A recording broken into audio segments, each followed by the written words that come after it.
Hi guys, welcome to the video. So today we're going to continue and we're going to finish this session here. We're going to go to the part 3 of the sample edit screen, and we're going to see how we can export sounds from the sample edit screen onto pads and how we can create new programs using the slices that we create here on the samples as well. So let's have a look into this. I have a sample. We're going to be working with this.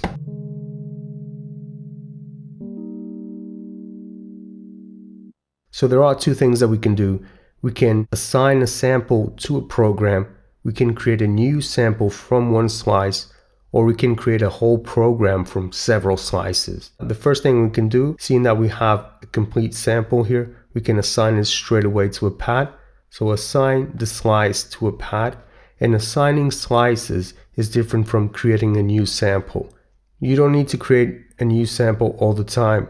You can just assign a slice to a pad, and you can create several slices and they will not affect each other even if they are on the same sample. You should always create a slice just so you're not overloading your project by creating new samples all the time. It's not necessary to create new samples every time that you want to create a new slice to a pad, okay? Well, I have two programs here loaded up.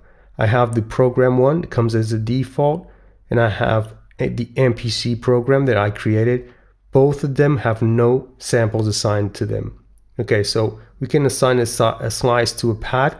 We can say what the pad is. You can jump into any pad bank and just tap on the pad. I'm going to put the slice onto pad A1 onto the program MPC. I'm going to use non-destructive. We have two options, non-destructive versus pad parameters, and I'm going to talk about this as well. But for now, let me just put this into pad A1. Do it. Now, let's choose the program. And it's that simple. Now you have the slice on the pad and you can record it straight to a sequence. Let's get back into the sample edit. What we can do as well, we can create a new sample and we can assign it as well to a different pad. You can choose the program as well. And this is going to double our sample. So it's going to create a new file. Let's put it into pad 4 here. Let's create a new sample, do it. Back to the main, it's right there. And if we go onto the program edit, you can see it says sample 2. So this is sample 1, this is sample 2. What we're going to do now is we're going to go back into the sample edit and we're going to assign this again. Create a slice, we're going to put it onto pad A2. I'm going to say pad parameters. Same program, MPC, okay? Do it. Main, here we go. Program edit. So we have sample 1, slice all, sample 1, slice the pad, and that's how you export just a slice or create a new sample onto the program. What about if I want to, just put the slice into a program that doesn't exist? Well, you have to go back into the main and create a new program first, and then you can go back into the sample edit and assign the slice to program that you just created. So first you need to create a program, then you can assign the slice to that program.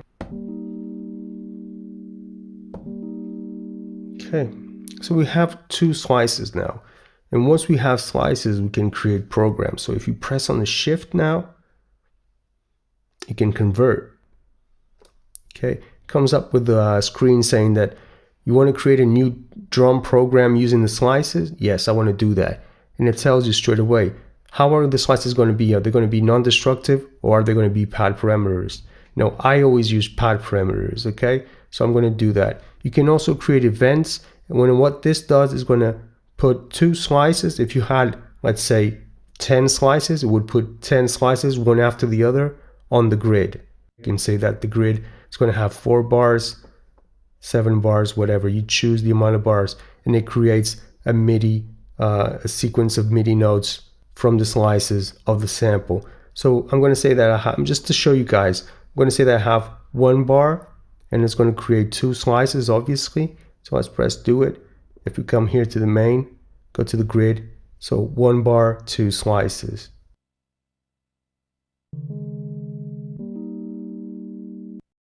So we want to create just a new program using the slices, pad parameters, do it.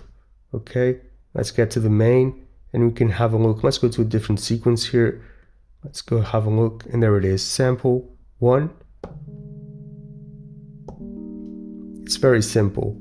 Let's get back into the menu again, sample edit. Let's see what other options we have.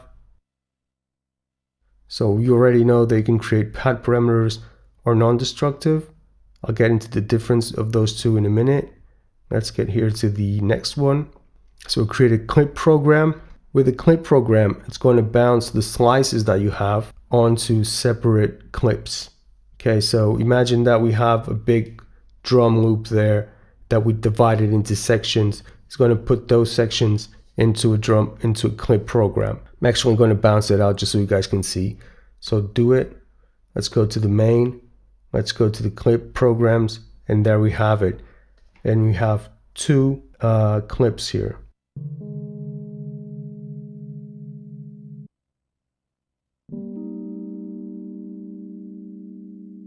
Obviously, this sample is not meant to be in the clip program. Let's get back here to the sample edit. You can also create a new program with new samples.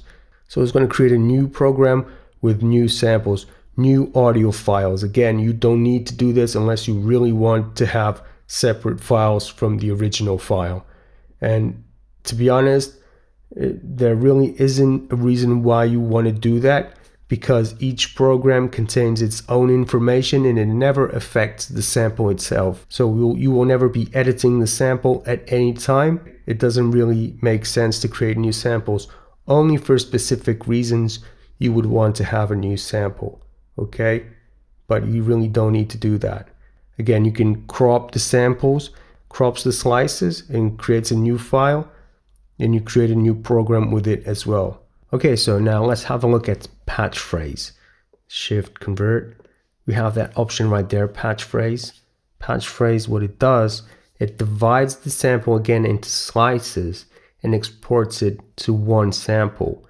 And this sample contains the information of the slices, and it puts it to synchronize with the BPMs or with the bars on the sequence that you're playing. So the best thing to do is actually show you guys how this works.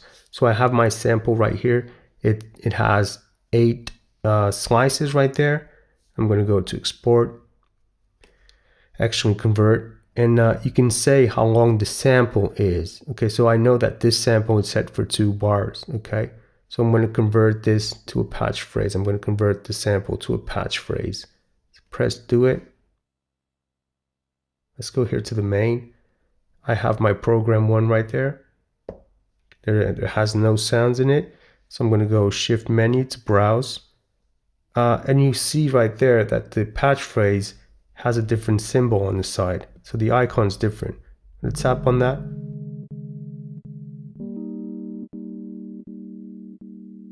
So it's just one sample, but it contains the information of the slices. And it puts it straight onto the it synchronizes it with the BPM. So let's record this.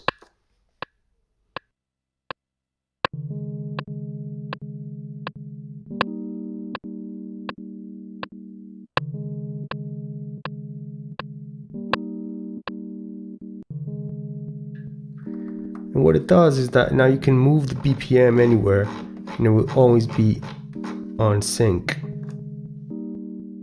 It's kind of like warp function. This is an old school method of kind of warping sounds on the MPC. This it's a bit old school, but it's still here. You can even hear the slices now.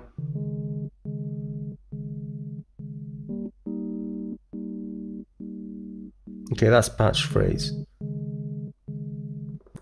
And what we're going to talk about now, just to finish this, it's why you should use pad parameters instead of non-destructive. Both of them are non-destructive, meaning that they don't actually destroy the original sample. They don't slice the sample. Slices here, they are markers on the sample, and those markers are assigned to a pad, okay? And you can just do whatever you want with a pad, which has those markers assigned to it, okay? Do whatever you want with a pad. It never destroys the sample. So both non-destructive slice and pad parameters are both non-destructive. So right here I have these two pads. Let's go ahead and program edit. Go to samples. If you see this one is set to all, that's non-destructive. This one is set to pad. Okay. One of the things that pad does that non-destructive doesn't do, and that to me is the biggest reason why I always use pad parameters, because if you copy the pad to another pad, so let's just copy this. I'm going to copy this one to this one, and I'm going to copy this one to this one. Okay, so we just copy the pad to this one, and we copy the all on the non-destructive to this one. Now let's trim this. Okay, if I'm going to come here to the new pad that I've copied, I'm going to trim this out. And if you have a look now, this one gets trimmed as well, so they both get cut. Unless you want to have this work for you, pad parameters, that doesn't happen. So if I trim this one still continues to have the same length. This is the major difference between these two methods of non-destructive versus pad parameters. Okay, I always kind of like when I copy a sound to another pad, I just like to, you know, trim it in a different way, which non-destructive doesn't do. So if I go here to copy, you know, if I arrange this, it's gonna do the same for all the slices. It's good because you might be using the same sample with different textures. One might be filtered, you might be actually layering the two, and they might have different effects. And if you want to trim one of those, the other one gets trimmed as well, so they're always in sync with each other. So that's a good option. That's why I would use non-destructive here versus the pad, but most of the times I use pad. So I think I've covered almost everything. I might forget stuff. I'm sorry about that, guys, but I think that's it. So thank you for watching. I hope that I've cleared some doubts for you guys. Keep following the channel. If you do have questions, they're more than welcome, because I like to create videos for you guys. So let me know if you have any questions at all, and I'll make some videos out. And yeah, I'll see you on the next video. Thank you.